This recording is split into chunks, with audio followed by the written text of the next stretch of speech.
Assalamu alaikum fam, hope you're doing fantastic. So, I want to talk to you today about what can you do if you are born into a family that is highly sinful, it's really entrenched in degeneracy. You may even have a family of occultists that you were born into, a hereditary type of existence where that is what your family is upon, and you're curious as to should you leave it, how do you leave it, and how do you go about creating a network of people to support you. One thing in particular that I will say is that the religion of Islam is a very, very proper path for you to escape certain covens that you might be part of.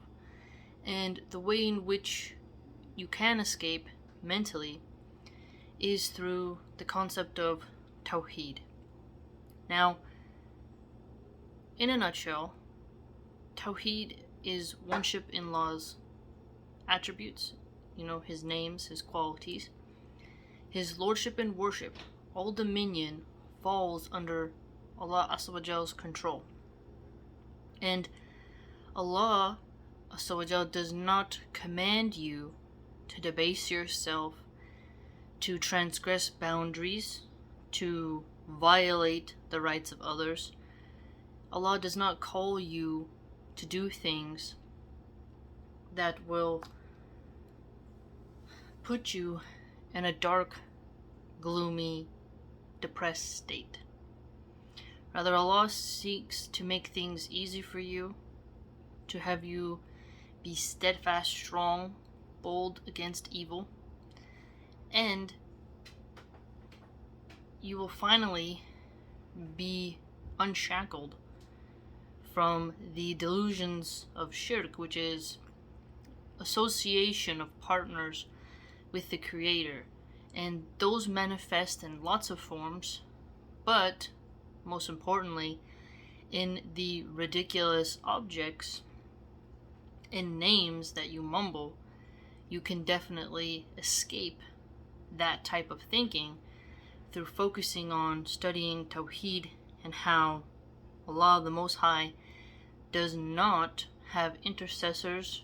You do not pray to jinns or angels or invoke anyone other than Allah. Unlike if you're part of a hereditary group that seeks to channel and seek aid from the unseen through traumatic rituals, through rituals that debase your honor, debase your purity, and crush your God-given soul. Well, you're not going to be tortured in that way mentally. Rather, the religion of Islam will fortify you and make you bold in the face of evil, inshallah. But you have to take that noble path. And through prayer, you will come to know, inshallah, a sense of peace, a sense of tranquility. There will not be this gushing forth of powerful energy that is based upon intoxicants and delusions and the ramblings of others, nor will it depend upon certain clothing behavior during rituals, nor will it require blood or anything other in that manner. You have to look at your life and recognize that if you have to leave your mother and father behind, your cousins, and others who are practicing occultic rituals, who are practicing Satanism, metaphorically, physically, spiritually, any other expression of it, emotionally as well, you may have to really sit down and say, okay, this is going to be difficult. You may already know this, but you do sometimes have to sit down and acknowledge the fact that you have to go about a serious reformation of your affairs.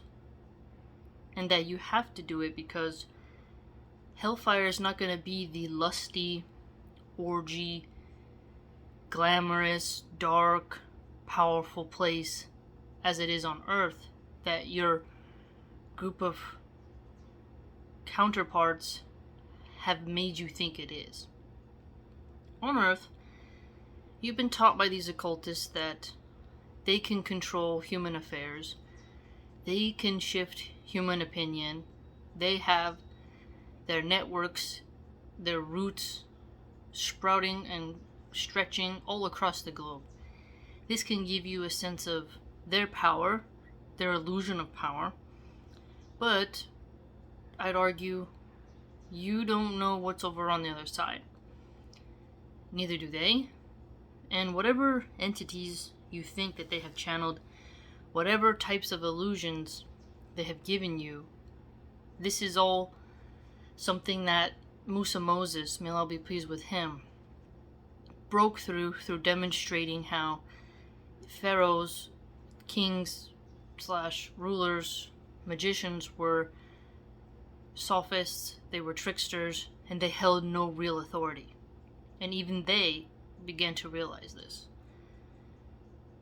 It may be hard for you to see that your father is wrong, your mother is wrong. It is very difficult if your mother is part of a coven. She's part of a hereditary group of people that do cruel things to animals, really are into hyper degenerate sexual behavior, really into drugs, fashion, money, really have an inverted soul.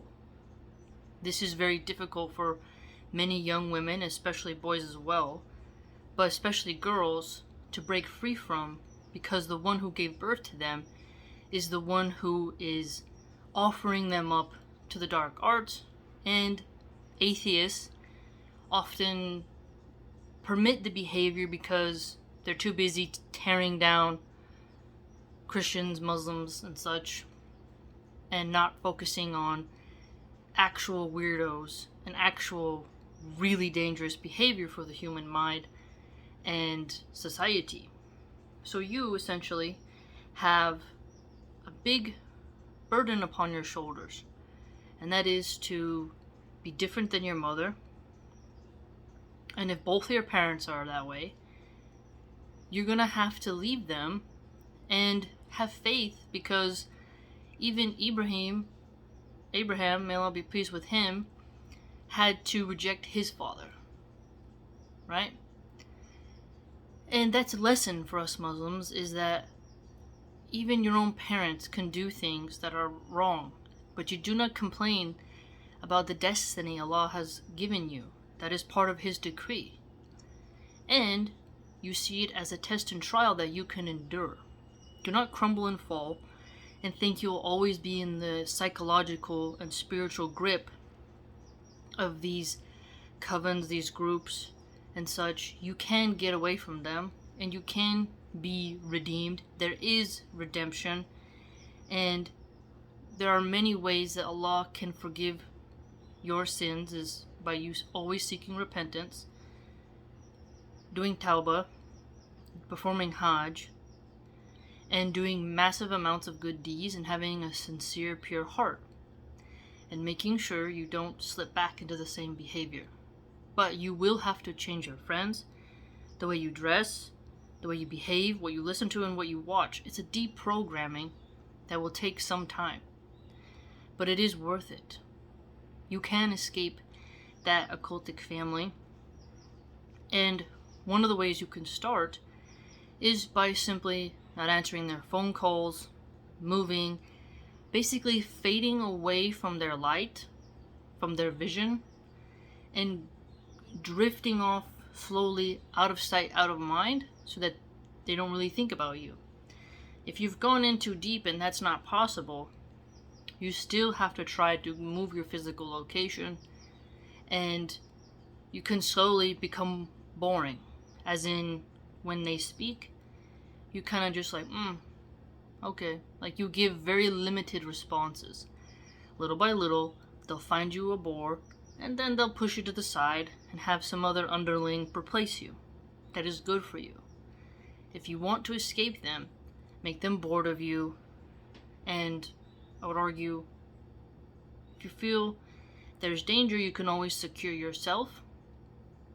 There's lots of ways you can secure your perimeter, putting cameras having your Second Amendment training with a professional at the shooting range, letting your local law enforcement know things, because one of the ways these covens keep you in line is gang stalking you.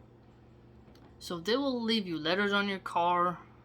They can just have somebody stand there in the street and stare at you very creepily as you walk by to frighten you.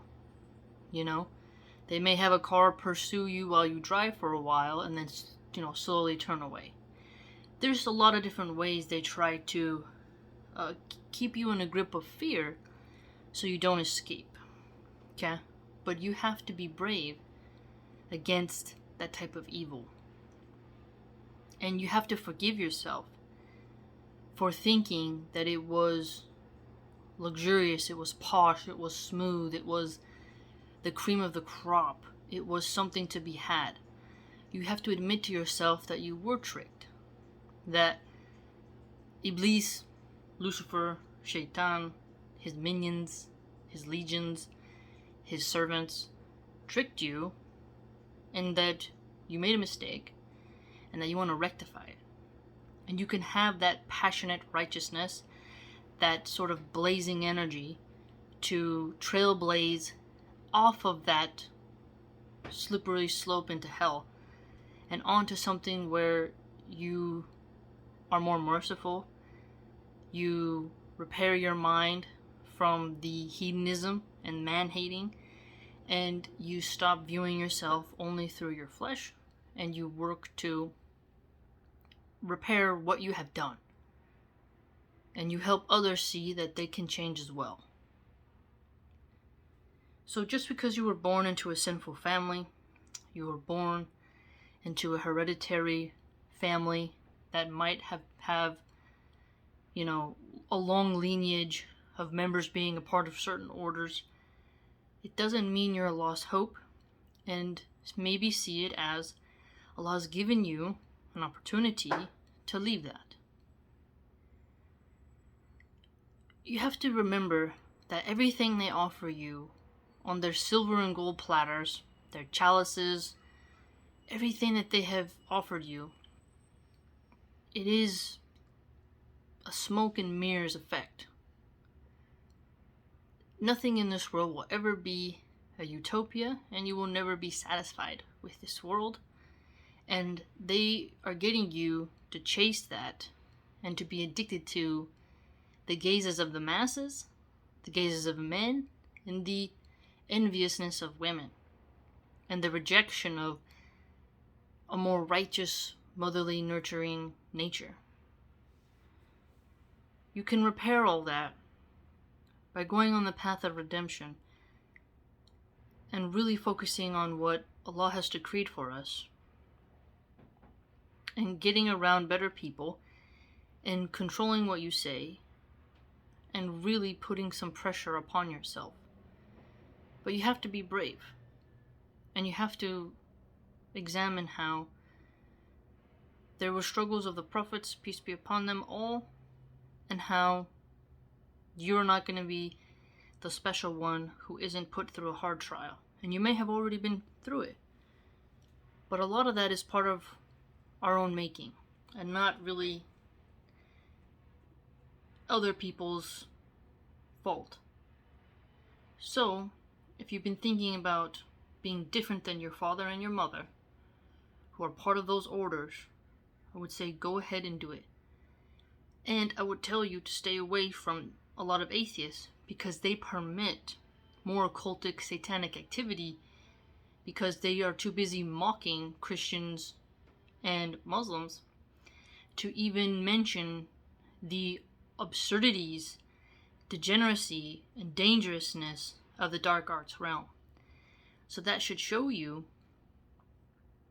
that they are not the ones to be around, even though some of them pretend to be robotic loving, alien loving, posh, classy, laptop class elites. Rather, you would want to be around people who fear Allah Azza, people who are constantly trying to repair themselves, not people who permit everything because they are addicted to drugs and they are not disciplined and They don't want to fear anything in life except age itself. So you can break free from your family and start a new family through your children, through marrying somebody good who will keep you steadfast. You can create a new family, or you don't even have to have children if you're too traumatized. You can help orphans. You can help foster children. You can volunteer in schools. You can volunteer at an animal shelter. You can do many things that give back to the community, and you can repair the damage you have done personally to the world, to the spiritual realm, and to the consciousness of other humans, and then really rectify your heart and purify it, and maybe Allah Azza inshallah, will give you strength to stay on that steadfast path. But don't think because you were born into a certain type of family that holds certain type of inverted views on human consciousness, aims, and values that you can't be different from them, because you can. You just have to be willing to tread that path, and you have to be willing to stay away from certain groups of people. At first it may seem boring because you're so used to being excited all the time through degeneracy and drugs and certain types of music. But inshallah, if you keep turning to Allah, you keep fasting, praying, sticking to what the Sharia says as best you can, becoming more modest, controlling your mouth, not speaking of lust, not lusting after men or women, you can be more fortified in those affairs. And you will see the nur, the light, return to you, and you can get rid of your pale, pasty, sickly vibe that seems sticky and undermining, slick and sly. And maybe people will treat you different because your energy that's coming from you is radiating at a different type of frequency that doesn't alert people to darkness. And then you won't feel so lonely, inshallah. So don't lose hope, and keep going, and leave that family, and think of Prophet Ibrahim, may Allah be pleased with him. And remember that if your family also repents sincerely, think about how Prophet Joseph, may Allah be pleased with him, forgave his brothers for what they did. So understand there are many routes of forgiveness, but also complete cutting off and sticking to Allah alone for disposing of your affairs. And to let go of the promises, the deceit, the deception that those covens, high priests, whomever else tell you. Don't lend them your ear anymore. Create a very sophisticated plan to slowly get out of their vision and become more boring, and stop lusting for power and greed and vanity and beauty. And this can really help you, inshallah. Hopefully this helps all who need to hear it.